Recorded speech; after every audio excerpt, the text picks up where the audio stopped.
Lo rescataron con hambre y miedo, y ahora acompaña a niños en hospitales. El día que lo encontré, bajo la lluvia incesante que parecía querer borrar al mundo, no sabía que estaba rescatando al ángel que salvaría a otros. Pensé que estaba salvando una vida, una sola, frágil y temblorosa, pero en realidad estaba a punto de presenciar un milagro, uno que se construiría lentamente, con paciencia y con un amor tan profundo que tenía el poder de reescribir el pasado. Mi vida antes de él era una sucesión de días ordenados, una calma predecible que a menudo confundía con la paz.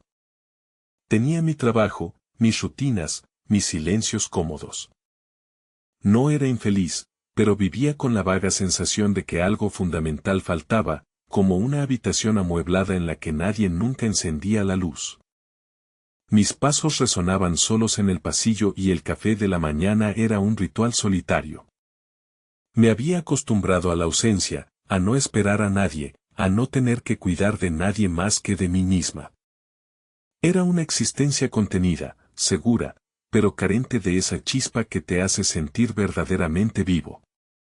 No buscaba cambiarla, no activamente, porque a veces el vacío es tan familiar que se convierte en una forma de compañía. Aceptaba mi soledad como una elección, una consecuencia lógica de una vida adulta y responsable. Pero el universo tenía un plan distinto, uno que involucraba un aguacero torrencial y un par de ojos llenos del terror más puro que jamás había visto.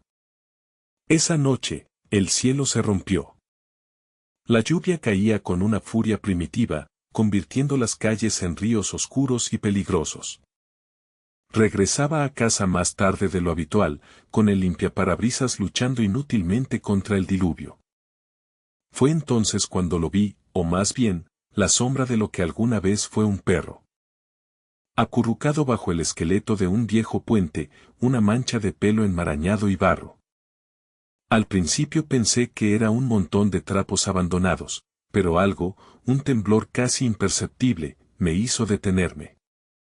Dejé el coche en la cuneta, con las luces de emergencia parpadeando como un latido nervioso en la oscuridad. El sonido de la lluvia al golpear el asfalto era ensordecedor. Me acerqué despacio, llamándolo con una voz suave que se perdía en la tormenta. No se movió. Solo levantó la cabeza, y fue ahí cuando vi sus ojos. No había esperanza en ellos, solo un miedo tan profundo que me heló el alma. Su cuerpo era un mapa de abandono, las costillas se marcaban bajo la piel sucia, y viejas cicatrices, líneas plateadas de dolor antiguo, se entrelazaban con heridas recientes. Olía a enfermedad y a desesperación. Cada fibra de su ser gritaba que el mundo era un lugar cruel y que yo era solo otra amenaza. Tardé casi una hora en convencerlo, en ganarme unos pocos centímetros de su espacio. Le ofrecí la manta que llevaba en el maletero, y cuando finalmente pude tocarlo, su cuerpo entero se convulsionó en un espasmo de pánico. Era ligero, peligrosamente ligero. En la clínica veterinaria, bajo las luces blancas y estériles, el diagnóstico fue sombrío, desnutrición severa, una infección en la piel y, lo peor de todo, un espíritu completamente quebrado. El veterinario me advirtió que las heridas físicas sanarían, pero que las cicatrices emocionales podrían ser permanentes. No me importó. En ese momento, supe que su lucha se había convertido en la mía. Los primeros meses fueron un desierto de silencio y miedo. Lo llamé Leo, esperando que un nombre de león le infundiera algo de la fuerza que le faltaba. Pero él no era un león. Era una sombra que se deslizaba por las paredes de mi casa, buscando siempre el rincón más oscuro, el lugar más pequeño donde pudiera hacerse invisible. No comía si yo estaba en la misma habitación. Cualquier movimiento brusco o un tono de voz ligeramente elevado lo hacía encogerse y temblar. Las noches eran las peores. Sus pesadillas llenaban la casa de gemidos ahogados y carreras fantasmales mientras sus patas se agitaban, huyendo de demonios que solo él podía ver. Me sentaba en el suelo, a metros de distancia, hablándole en susurros, contándole mi día, leyéndole libros, cualquier cosa para llenar el silencio opresivo con una presencia que no exigiera nada de él. Hubo días en los que la desesperanza me abrumaba. Sentía su dolor como si fuera mío, una impotencia que me carcomía. ¿Y si el veterinario tenía razón? ¿Y si estaba demasiado roto para ser reparado? Veía sus cicatrices y no podía evitar pensar en las manos que las habían causado, en la crueldad que había necesitado para destruir a una criatura de una forma tan sistemática. Era como vivir con un fantasma, el fantasma de la confianza y la alegría que le habían robado. El punto de inflexión no fue un gran evento, sino un susurro en medio de una tormenta, una que hacía eco de la noche en que lo encontré. Los truenos sacudían la casa y Leo temblaba incontrolablemente en su rincón. Yo estaba sentada en el sofá, como tantas otras noches, manteniendo mi distancia respetuosa. Pero esa vez, algo cambió. Después de un estruendo particularmente violento, levantó la cabeza, me miró a través de la penumbra y, con una lentitud agónica, se puso de pie. Caminó hacia mí, un paso vacilante tras otro, con el cuerpo pegado al suelo. No se detuvo a distancia, sino que continuó hasta que su cabeza encontró mi regazo. No fue un gesto de afecto, sino de pura necesidad. Buscaba refugio en la única constante que había conocido en meses. Apoyó su peso contra mí, y por primera vez, sentí la rendición en sus músculos. Por primera vez, no estaba huyendo del miedo, sino buscando consuelo en mí. Me quedé inmóvil, con las lágrimas corriendo por mi rostro, sin atreverme a mover un músculo para no romper el hechizo. Esa noche, el muro invisible que nos separaba se agrietó, y a través de esa grieta, entró un primer y tímido rayo de luz. A partir de esa noche, la recuperación de Leo se convirtió en un viaje de pequeños milagros.